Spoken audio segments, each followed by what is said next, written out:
Good morning. మనము ఎద్దనపూడి సులోచనారాయణ గారు రాసినటువంటి మీనా మొదటి భాగంలో పార్ట్ 5 ఇవాళ వాయిస్ ఓవర్ ఇస్తున్నాను.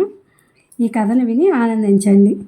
అసలు సమస్యలు లేని జీవితం జీవితమే కాదు, అందులో రుచి లేనే లేదు. కానీ ఈ సమస్యలు అనేవి మన చేత అదుపు తప్పిపోకూడదు. వాటిలో చిక్కుకున్న మనం వాటికి లోబడిపోయి నిస్పృహ చెందే సమయం రాకూడదు. ఏనాటికైనా సరే వాటిని జయించి తీరాలి, కానీ అవి మనల్ని కబళించకూడదు. ఈత వచ్చిన వాడికి లోతు నీళ్లలో దిగినప్పుడు ఉండే నిర్భయత్వం, తెగింపు, ధైర్యం మనిషికి కూడా జీవితంలో ఈ సమస్యల పట్ల ఉండి తీరాలి. సారథితో వివాహం నాకు ఇష్టం లేదు. అతన్ని నాకు భర్తగా చేసి తీరాలని అమ్మ పట్టుబట్టి కూర్చుంది.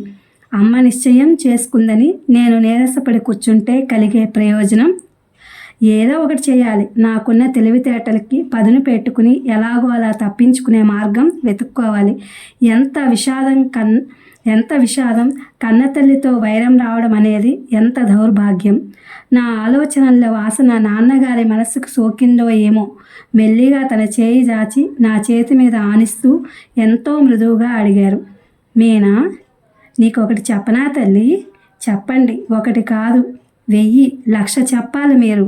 నా మనసుని కొత్త రకమైన ఆలోచనలో కుత్తుక వరకు దించేస్తే తప్ప ఈరోజు నేను పొందిన ఆశాభంగం నుంచి తేరుకోలేను. చెప్పండి. మొట్టమొదటిది ఏమిటిది? ఈ ప్రపంచంలో నీ క్షేమం కోరేవాళ్ళు కానీ, నీ సుఖం కాంక్షించేవాళ్ళు కానీ మీ అమ్మకి మించిన వ్యక్తి మరొకరు లేరని నువ్వు నమ్మాలి. నేను చప్పున తల తిప్పి ఆయన వైపు చూశాను. సందడిగా రద్దీగా ఉన్న రోడ్డు మీద జాగ్రత్తగా డ్రైవ్ చేస్తున్న ఆయన నా వైపు తిరగకుండానే నిదానంగా స్పష్టంగా అన్నారు, ఒక విధంగా ఆలోచిస్తే మీ అమ్మ మూర్ఖురాలే. నీ మనసును సరిగా గ్రహించడం లేదు, అది నేను ఒప్పుకుంటాను. కానీ అంత మాత్రం చేత మీ అమ్మ పట్ల గౌరవాభిమానాలు చెక్కు చెదరకూడదనేది నా కోరిక. నేను వెంటనే సమాధానం ఏమీ చెప్పలేదు. చెప్పటానికి ఏమీ తోచలేదు. తల తిప్పుకొని సందడిని గమనిస్తూ కూర్చున్నాను. హఠాత్తుగా మళ్ళీ నా మనసంతా ఎలానో అయిపోయింది. నాన్నగారు ఎప్పుడూ అంతే, నా వైపు అమ్మతో పోట్లాడుతూనే ఉంటారు. మళ్ళీ నేను కాస్త ఏమాత్రం ఆవిడ పట్ల వ్యతిరేకత కనపరిచినా నా ఆలోచనల్ని ఇట్టే పసిగట్టేసి నన్ను మందలిస్తూ కూతురిగా నా కర్తవ్యాన్ని హెచ్చరిస్తూ ఉంటారు. ఏమంటావు మీనా? రెట్టిస్తున్నట్టుగా మళ్ళీ అడిగారు. ఏమంటాను నేను? ప్రేమ పేరుతో ఎల్లవేళలా హృదయంలో అంకుశం గుచ్చుతూ ఉంటే భరించడం కష్టం కదండి అన్నాను. కాదనడం లేదు నేను, కానీ ఆ బాధని సహించడానికి అలవాటు పడటమో లేక తప్పించుకోవడమో ప్రయత్నమో చెయ్యాలని అంటున్నాను. ఈ ప్రపంచంలో తల్లికి మించిన అద్భుతమైన సృష్టి ఇంకోటి ఏదీ లేనే లేదు మీనా. ముందు ముందు ఒకనాడు నీకు తెలుస్తుంది. 9 నెలలు తన గర్భంలో మోసి మరణయాతనకి గురయ్యి స్త్రీ సంతానానికి జన్మనిస్తుంది. ఆ తల్లిని తప్పు పట్టే హక్కు కానీ కించపరిచే అధికారం కానీ ఏ సంతానానికి ఎప్పుడూ లేదు. సంతానం పట్ల తల్లి ఎలాగైనా ప్రవర్తించని, ఆమెను గౌరవించాల్సిన బాధ్యత మాత్రం ఎల్లవేళలా వీళ్ళ మీదే ఉంటూనే ఉంటుంది. నాన్నగారు ఇలా పూర్తిగా అమ్మవైపు మాట్లాడడంతో నాకు చాలా విరక్తి, విసుగు కలగడం ప్రారంభించాయి. నాన్నగారి దగ్గర నాకున్న చనువుని బట్టి కాస్త దురుసుగానే అన్నాను, తల్లిని పూజించాలి, తండ్రిని గౌరవించాలి, భర్తను ప్రేమించాలి, స్నేహితుల పట్ల నిజాయితీతో ప్రవర్తించాలి. ఈ హక్కులు, ఈ అధికారాలు, ఈ బాధ్యతలు, ఈ సంబంధ బాంధవ్యాలన్నీ మనిషి కృత్రిమంగా కల్పించుకున్నవేగా. సృష్టిలో ఆదిలో ఏవీ లేవని ఏ కాస్త ఆలోచించినా ఇట్టే అర్థమవుతుంది. తల్లికి పిల్ల మీద లేని మమత పిల్లకి తల్లి మీద ఎలా వస్తుంది? ఎక్కడి నుంచి వస్తుంది? అసలు ఎందుకు రావాలి? ఈ ఊరికి ఆ ఊరు ఎంత దూరమో ఆ ఊరికి ఈ ఊరు కూడా అంతే దూరం అనే సామెత ఎందుకు వర్తించకూడదు? అది వట్టి స్వార్థపరులు చేసే వితండవాదన. నిన్ను ప్రేమించిన వాళ్ళని నువ్వు తిరిగి ప్రేమించడంలో నీ గొప్పేమీ లేదు.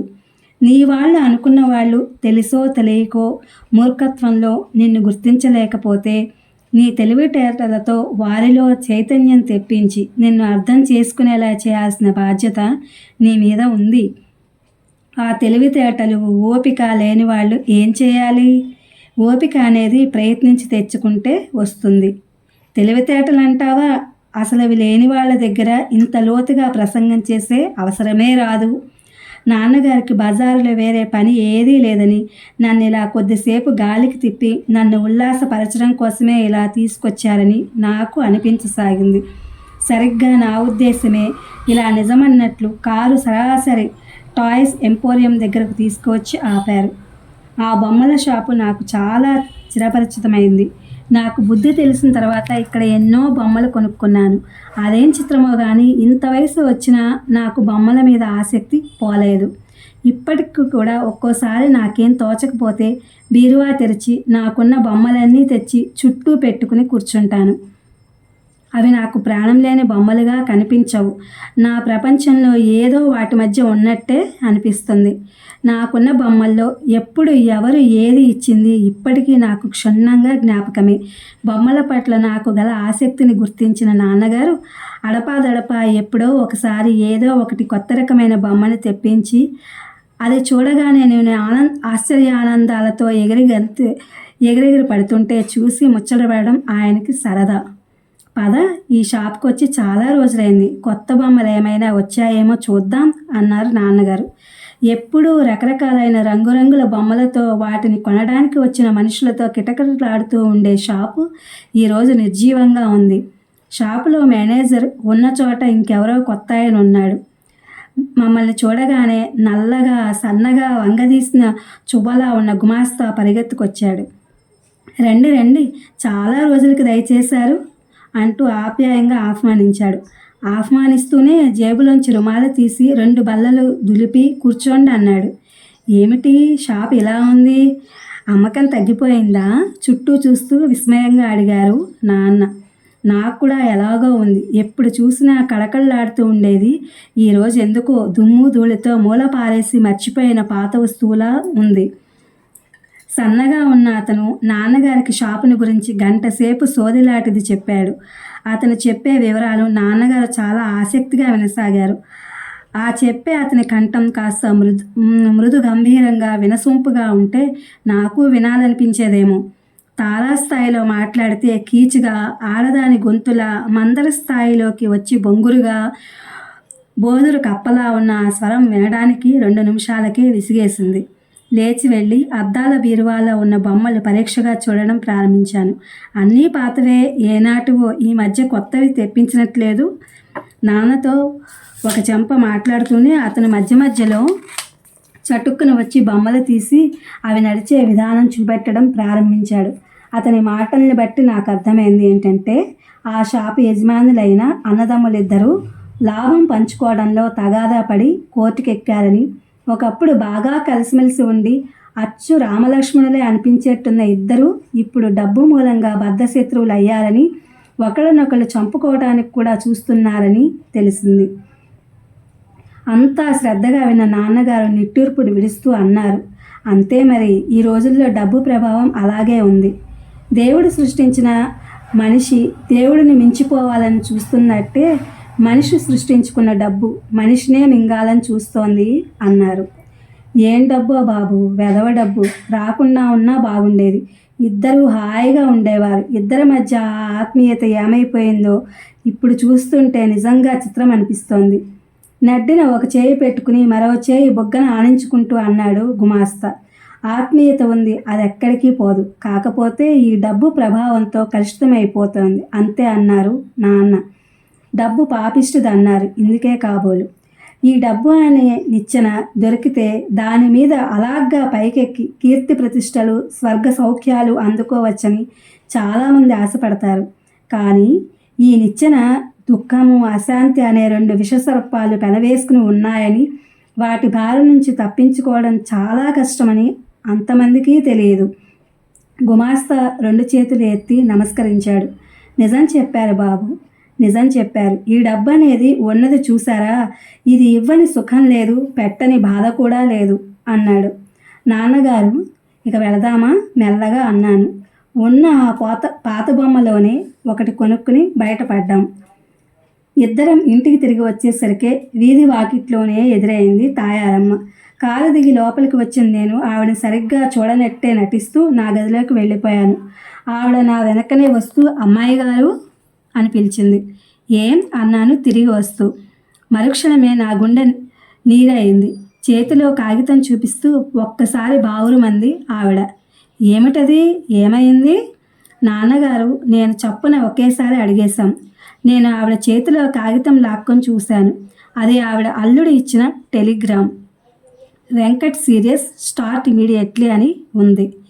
వెంకట్ అంటే తాయారమ్మ గారి ఏకైక కుమార్తె. వెంకట సూర్య సీతారత్నం. ముద్దుగా అంతా వెంకటి అని పిలుస్తారు. ఆ అమ్మాయికి 2 పిల్లలు కాశీలో ఉంటున్నారు. భర్త అక్కడ దేవాలయంలో అర్చకుడిగా పనిచేస్తున్నాడు. 10 రోజుల క్రితం జ్వరం వస్తోంది, బొత్తిగా లేవటం లేదని ఉత్తరం రాశాడమ్మా. నా ప్రాణం అప్పుడే రెపరెపలాడింది. వెళతానంటే అమ్మగారు ఒప్పుకోలేదు. ఇబ్బంది అవుతుంది, వద్దు అన్నారు. ఇప్పుడు నేనేం చేయను? ఆఖరి చూపు కూడా దక్కుతుందో లేదో నాకు. తాయారమ్మ మరోసారి గొల్లుమంది. నాన్నగారు నేను మొహాలు చూసుకున్నాం. నేను చప్పున ఆవిడ దగ్గరకు వెళ్ళి భుజం మీద చేయి వేసి ఓదార్పుగా అన్నాను. ఏమీ కాదు, మీరేం కంగారు పడకండి. మీరు ఒకసారి వస్తే బాగుంటుందేమోనని అలా ఇచ్చారేమో. లేదమ్మా, లేదు. వెంకటికి అమ్మగారి సంగతి బాగా తెలుసు. ఎంతో తప్పనిసరి అయితే తప్ప అలా ఇవ్వడానికి ఒప్పుకోదు. నాన్నగారు వాచి చూసుకుంటూ, మీరు ఆలస్యం చేయకుండా వెంటనే బయలుదేరండి, ట్రైన్కి టైం అయింది. నేను స్టేషన్కి కారులో తీసుకెళ్ళి దింపుతాను అన్నారు. తాయారమ్మ నాన్నని దేవుడిని చూసినట్టుగా చూసి లోపలికి వెళ్ళిపోయింది. నేను అక్కడే అలాగే బొమ్మలా నిలబడిపోయాను. నా మెదడు చురుగ్గా పనిచేస్తోంది. మెరుపులాంటి ఆలోచన వచ్చింది నాకు. తాయారమ్మతో నేను కూడా వెడితే సారథి వచ్చిన తర్వాత అతని నుంచి తప్పించుకో చూసుకొని దాగుడు మూతలు ఆడే కంటే అతను వచ్చేసరికి అసలు లేకుండా పోవడం ఎంతో ఉత్తమం కదా. ఆలోచన రావడం ఏమిటి, ఆ వెంటనే నాన్నగారికి చెప్పేయడం ఏమిటి, 2 ఒకేసారి జరిగిపోయాయి. నాన్నగారు తెల్లబోయారు. కొద్దిసేపటి వరకు నేను అసలు మతి ఉండే మాట్లాడుతున్నానో లేదో అనుమానం కలిగినట్టుగా నా వైపు చూడడం ప్రారంభించారు. పాపం ఆవిడ అసలే కూతుర్ని గురించి కంగారులో ఉంది. పెద్దది, వెంట ఎవరూ లేకపోతే అంత దూరం ఒంటరిగా ఒక్కత్తి ఎలా వెళ్ళగలదు? మన ఇంట్లో ఎన్ని రోజుల నుంచి ఉంటుంది? మనకి ఎంతో చాకరీ చేస్తోంది. ఈ కాస్త సాయం మనం చేయకపోతే ఎలా? నేను కూడా వెళ్తాను ఆవిడతో అన్నాను. నాన్నగారు నవ్వారు. భలే, ఇంత క్రితం మనం బజారుకి వెళ్ళేటప్పుడు ఆవిడతో మాట్లాడిన మీనానేనా? నువ్వు ఇంతలో ఇంత మార్పు ఎలా వచ్చేసింది? చిత్రంగా ఉందే అన్నారు అసలేం తెలియనట్టు అమాయకత్వం నటిస్తూ. నేను వెళతాను నాన్నగారు. సారథి నుంచి తప్పించుకోవడానికి ఇంతకంటే సువర్ణ అవకాశం ఇంకేముంటుంది? మనసులో అసలు మాట తేల్చి చెప్పాను. నాన్నగారి ముఖం గంభీరమైంది. మీ అమ్మకి తెలిస్తే? తెలియనియండి, 2 తిడుతుంది అంతేగా. ముందు ఈ ప్రమాదం అయితే తప్పిపోతుంది. ఇలా చాటుదోవలు వెతుకుతూ దూరంగా పారిపోయే కంటే సారథితో ముఖాముఖి నిలబడి నీ అయిష్టాన్ని స్పష్టంగా చెప్పేయడం చాలా మంచిది మీనా.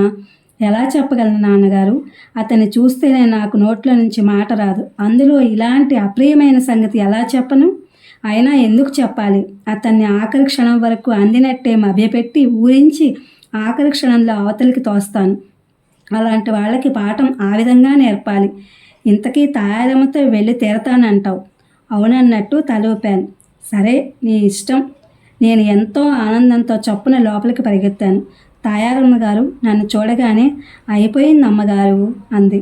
ఆగండి ఒక్క నిమిషం, నేను కూడా మీతో వస్తున్నాను.